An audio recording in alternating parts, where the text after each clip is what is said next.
Hello, ladies and gentlemen. This is Dustin Bebon on the ones and twos, and I am going to be doing the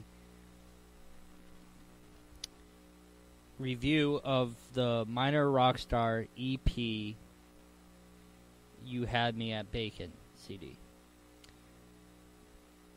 Basically, I did a YouTube video a month and a half ago, all that. And I've been getting a lot of buzz about it, and the audio sucked on it, and some comments were made on it, and it wasn't really a complete EP review. It was more of me venting myself about my years of being in the band and how it became a disaster and stuff like that. But enough has said from that. The point is we're going to get into the music, basically, and we're going to talk about my opinion about it, and a lot of other people's opinions with it. Not saying a lot of people, it's just me sitting in a room recording this while listening to the CD over and over again. It's been a couple days since I actually listened to the CD, so I have a different opinion or a different approach to how I listen to music nowadays. And so enough is said about that. Let's get quite to it.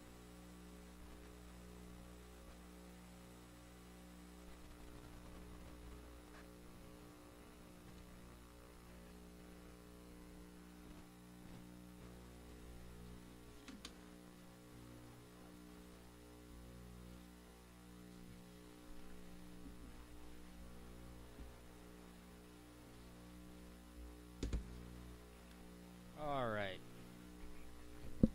Trying to set myself up over here. Okay. Well.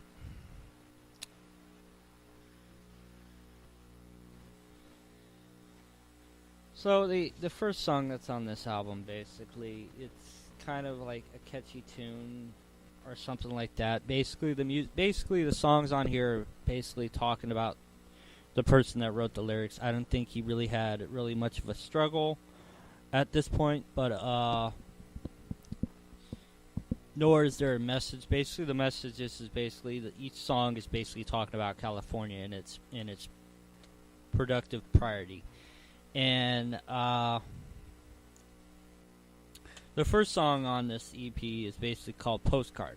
Now, let me give you a little bit of backstory on the postcard idea. I think if you listen to the lyrics, basically it's talking about people from coming out of different kind of states and all that stuff that come to California, basically bringing tourists to California to see the finer things in life in California that we have in California.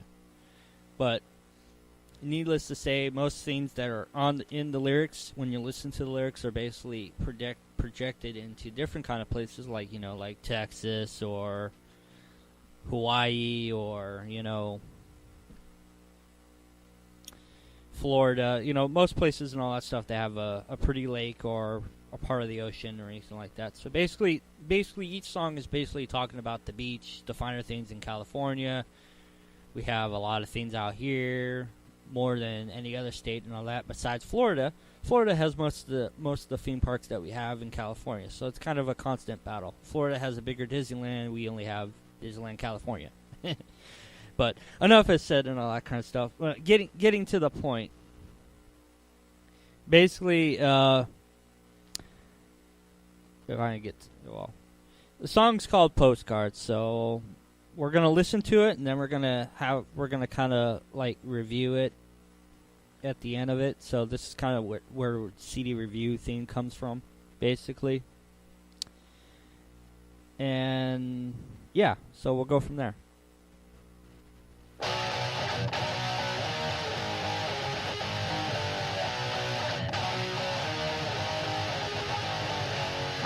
Thinking about my town always makes me smile. If you like fine living, then stay for a while. We got diners, stops, and drive-in theaters. We got cheerleaders and fans on the bleachers. We got desert, we got mountains and skiers. West Coast, we rock.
All right, thoughts and comments on it.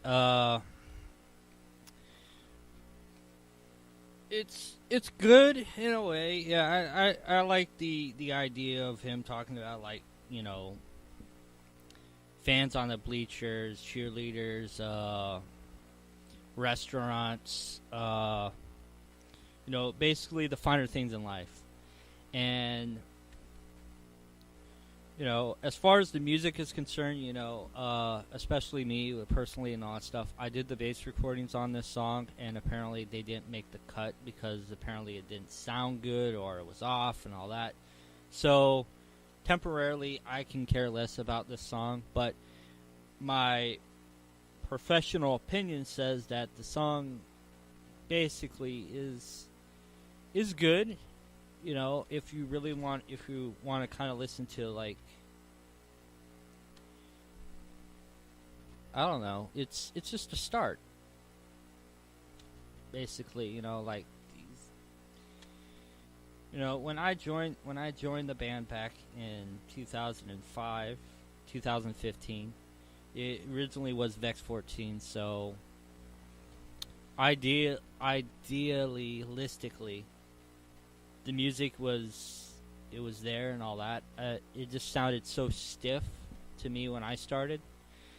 And as a person that's been playing music for, not professionally, but practicing, playing different instruments, trying out new things and all that stuff, kind of a music prodigy in a way.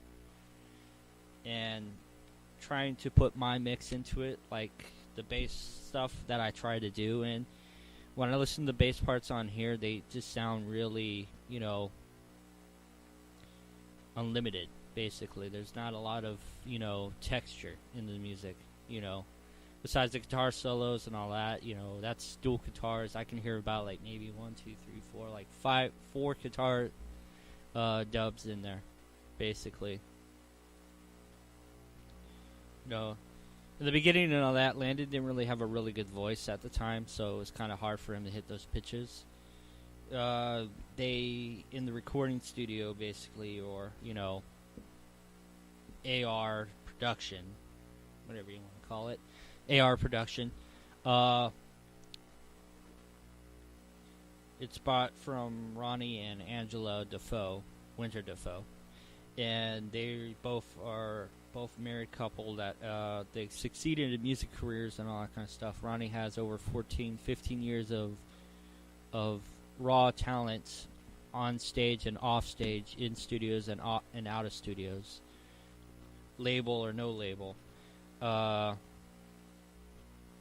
And Angela has went from a couple degrees in college and stuff like that of musical background system and all that kind of stuff, of vocals and vocaling system, basically.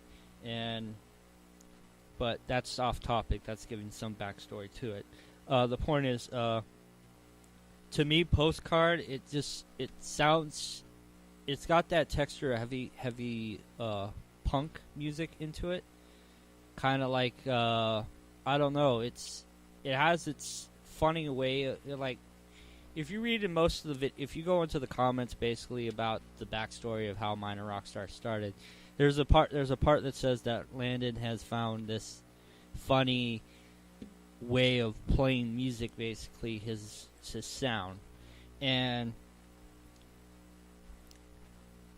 typically the sound basically sounds like, to me when I listen to this, it kind of sounds like it's too quick.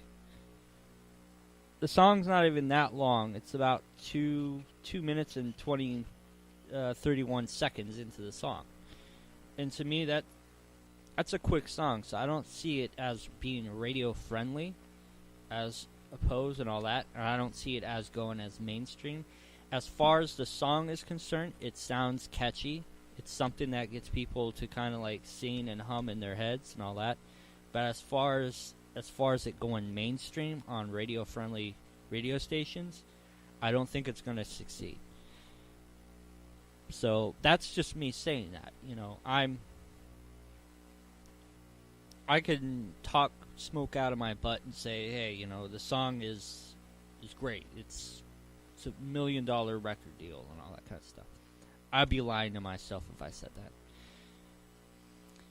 But as far as Postcard is concerned, on this album and all that, originally, the thing is this is supposed to be a 5-song EP. Apparently, it, from what was supposed to be a 5-song, became a 3-song EP. So I'm guessing they made it shorter because the 2 other songs were not qualified to be finished correctly. One song didn't have lyrics, the other one wasn't really up to snuff for everything else. But moving on. Okay, so the next song is You Had Me at Bacon. Now, the backstory with this one is originally before the arrangements were changed, in the earlier days in Vex 14, this song used to be called Hit Song. And if you listen to the older version to the newer version now and all that stuff, you can see the difference, why some of the texture is still there and all that. When we were doing the arrangements on the song and all that, there wasn't really when I first did it with Vex 14, there wasn't really a lot to work with on the bass. So I kind of had to put a little bit more rhythm section, like keeping up with the drummer, basically. Now, if you listen to the song, basically, it's air dried. So when I recorded it, couldn't fit all the funny stuff that I did live into it. Because, in the recording studio, everything is timed. And I could have made everything timed, but I don't know. At the time, it wasn't really qualified, and when we recorded the song, it was already pretty much done, and I already came up with some new bass parts when we did a 5-day tour at 5 different places. So, but enough said about that. Let's get into You Had Me at Bacon.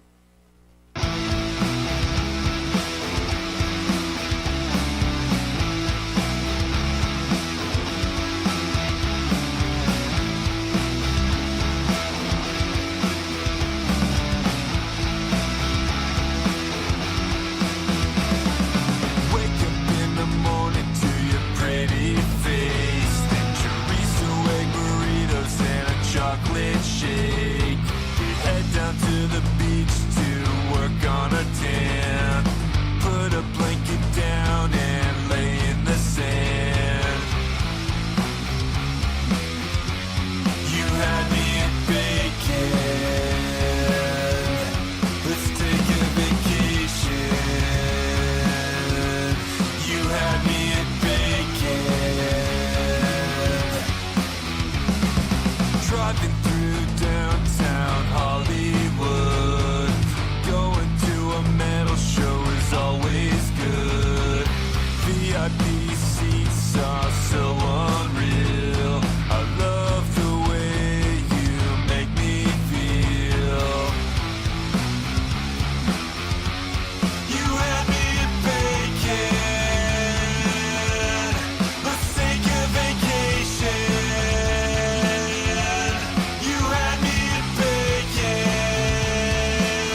So yeah, yeah. If you ever heard the original hit song and all that kind of stuff, and you listen to this one, there's a total difference between the two. I don't think it would be kind of upbeat, catchy, and all that. Anyway, like when Landon originally wrote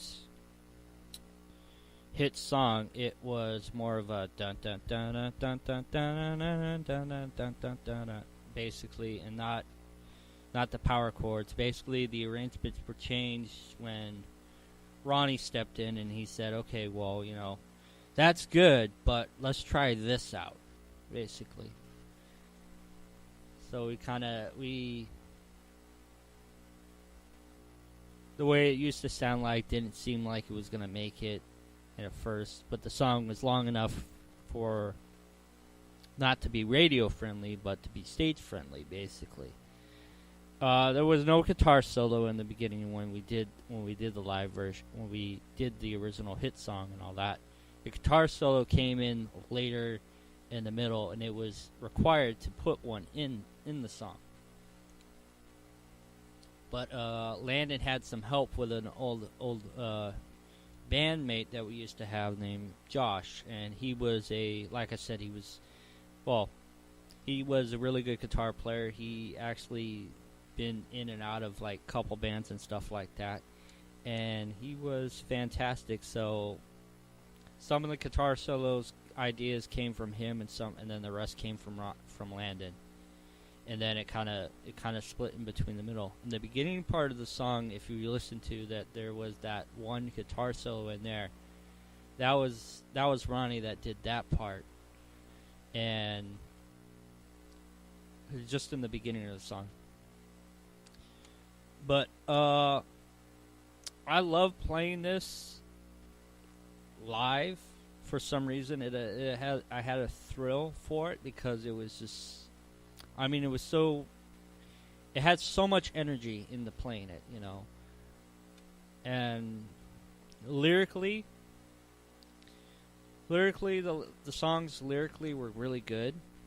I think out of everything I have done from A to Z to the song, as far as the changing from Vex 14 to Minor Rockstar, from the old arrangements to the new arrangements, from playing it live the old way to playing it live the new way, was fun for me, especially. I always had an adrenaline rush every single time I play this song, and frankly, personally, that was the thing that opened the envelope for me, especially playing it live, especially on bass,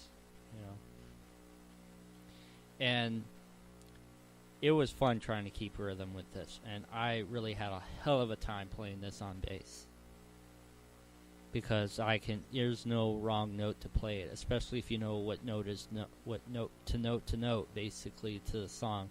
It was hell of a fun for me.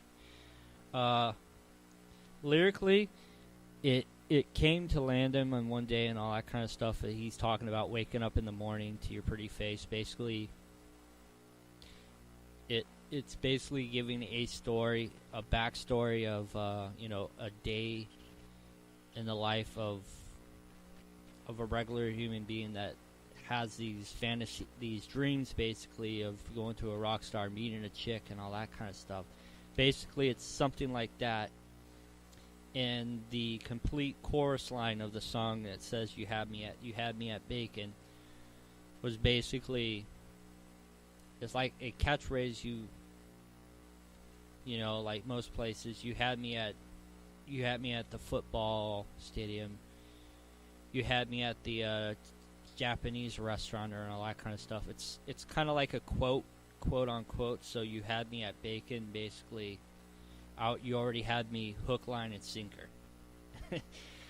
Like I said, I really love recording the bass lines on this.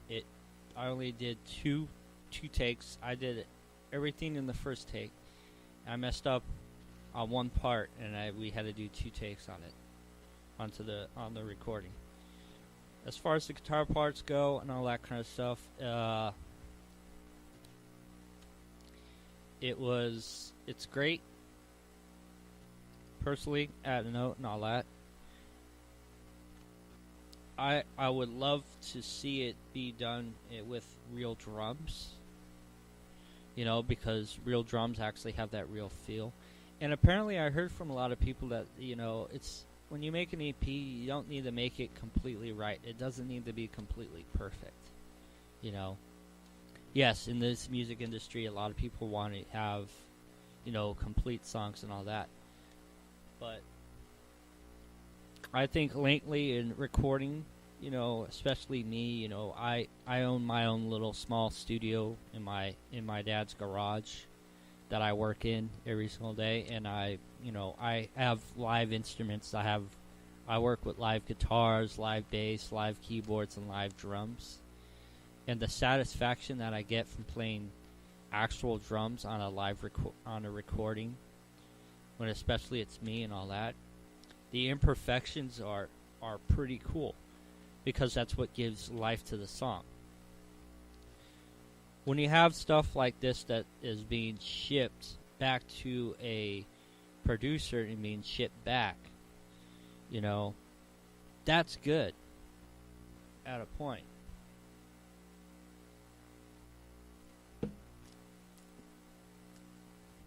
I don't think the music needs to be completely correct. The lyrics are basically the thing that follows people. The people actually resonate with the lyrics. The music too. If it's a catchy tune, if it's catchy.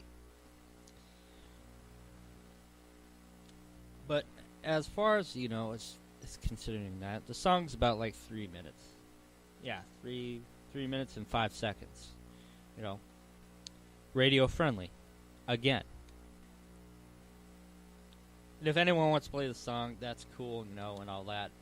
I was thinking about doing a construction YouTube video of how to play these songs on bass the way I recorded them, or the way I play them live. And I could do the same for the guitars. Doing the guitars would be pretty cool. So maybe in the mid-future, I will set up some cameras in the garage, mic up my kit and all that, and do some. Because I get bored once in a while, and a lot of the music that I wrote with Landon and all that, the chord arrangements, notes I came up with, the bass lines and stuff like that. I really had I had a big part at enjoying the ride that he gave me, as far as enjoying, being there at the right time for the right people to listen to this kind of stuff. But that's just me, I did what I could at the time. Anyway, as far as You Had Me at Bacon is concerned, I love the music. I love the lyrics, how they take you on a story, and I love playing it live. For me, I'm not saying I'm going to play live anymore. Maybe somewhere down the road I'll do something for to make this sound a little bit more extravagant for my taste. But as far as I'm concerned, I like the songs. The music is the song is great. Anyway, moving on. All right, so the third song, the last song on this EP, the very last song, is Beach. And now for the backstory for the beach. Basically, the song is portraying the beach life. As in, it's kind of having the same message. Basically, how I see this album is it's kind of like it's a concept album. A concept EP. And the reason why I say concept is because in the beginning, Postcard basically talks about we're in California, blah blah blah. Basically talking about the finer things in life and all that stuff. And then the next morning you wake up in the morning with your pretty face, having an egg burrito and a chocolate shake, and it basically resonates there and all that kind of stuff.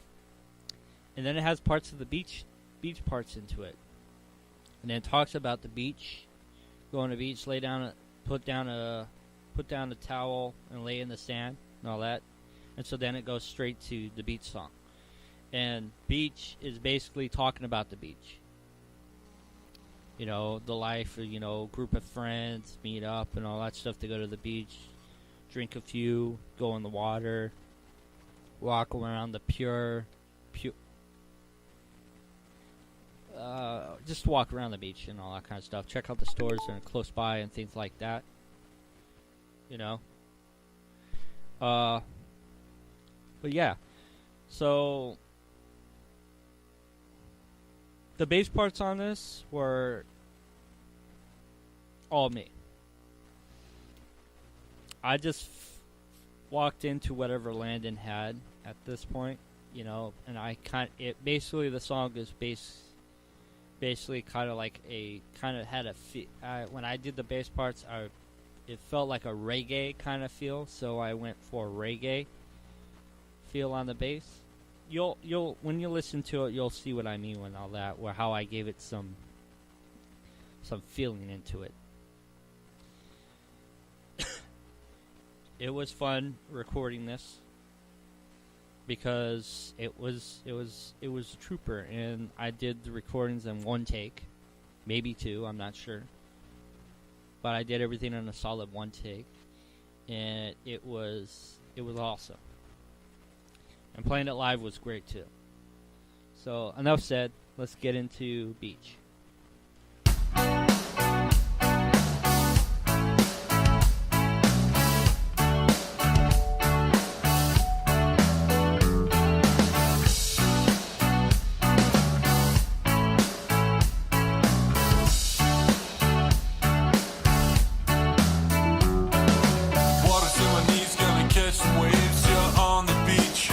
Gonna have some fun.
So yeah, there you go. So basically, uh, yeah, that's beats for you. uh, Lyrically and musically, it was inclined to be kind of like one of those things where you settle out and you go to the beach and all that kind of stuff. It's kind of make you feel like, hey, you know, the beach life. That I thought it was cool at the most part. Uh,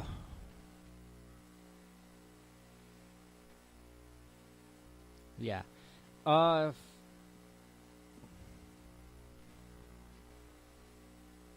yeah, I really don't really have anything bad to say about it. You know, you know, it's the most longest song that I can think of. You know, for dual guitar solos, I didn't really care for that. I thought that was a little extreme. If you're gonna have two guitar players on stage and all that, then yeah. But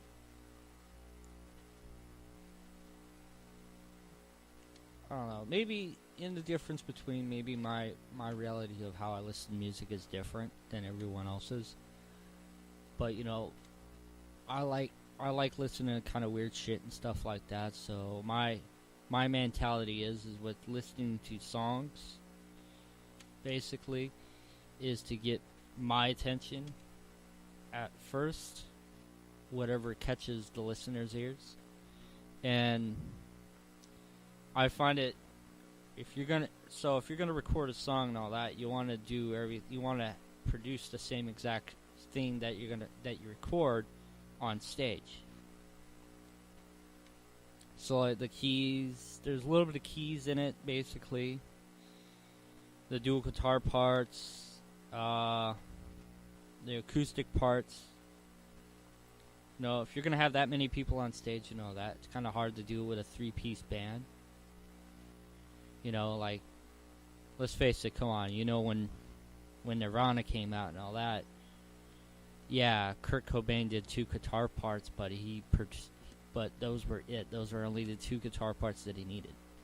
Anything else that he did and all that stuff, he did live. Guitar solos and all that kind of stuff. On the albums, it was only 2. But out of the 3 pieces of the band and all that kind of stuff, they made it good.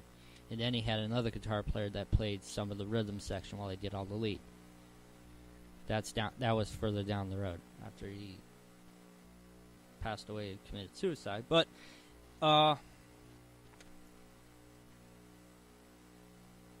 Beach, it was kind of like a, I don't know, to me it was statured for a different opinion. If you heard the older version of Beach and all that, it's no different than this newer version. The only difference is the older version back in the day was more upbeat. This one's a little bit slower as far and all that. And that's the only thing that sucked about it. That maybe that's why it dragged out for so long, is because it was short, it was slower, so it dragged out longer. I don't know. The songs are good. You know, everything on there and all that stuff. I'm happy that it.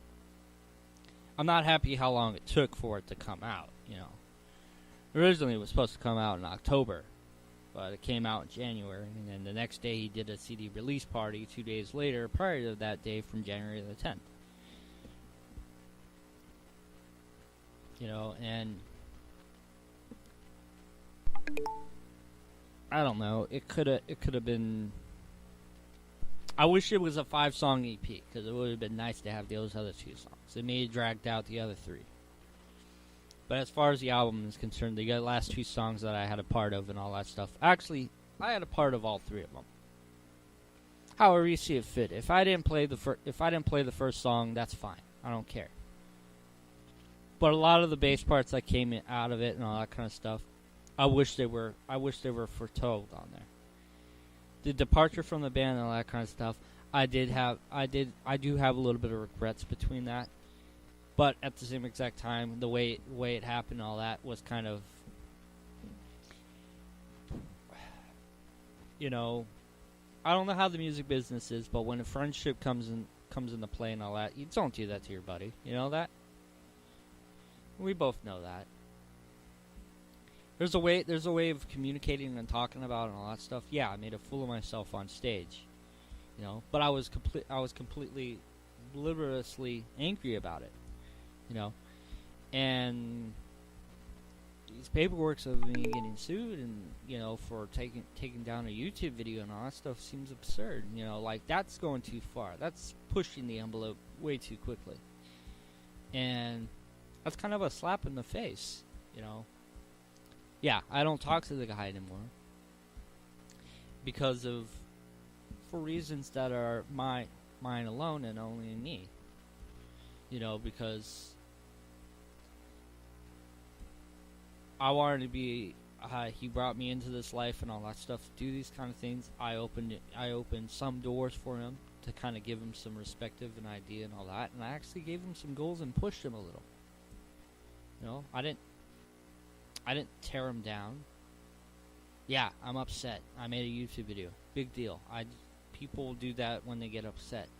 Some people blog about it on Facebook. Some people do it on Twitter. I made a video.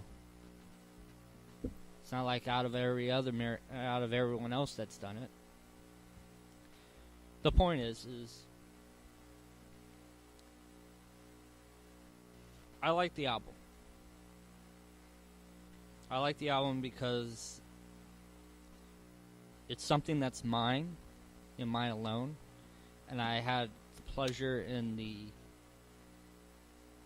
solitude and the respect for the people that did this, and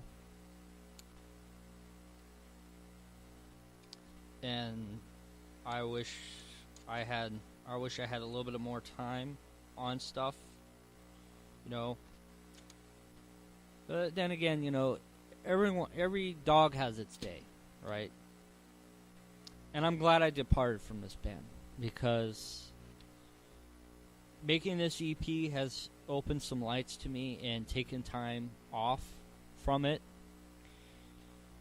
has respected a lot of opinions for me. But as far as this EP goes and all that kind of stuff, I think it's great. Not saying that it's going to be legendary or is it's going to sell a bunch of copies, seeing that he did a CD release, but he didn't really make a hell of a lot of money out of it. But these songs are mine. I helped out. I played a big part in everything else and all that stuff. And people could be angry about it. That's fine. I'm not grudging anyone else's opinions or anything like that. The point is, I was there. I paid some of the recording costs. And then I got let go and didn't get paid for all of everything. So, needless to say, that is my Minor Rockstar Real Review CD. EP. So, subscribe, leave some comments below, and we'll talk more. Adios, and this is Dustin B1 signing off.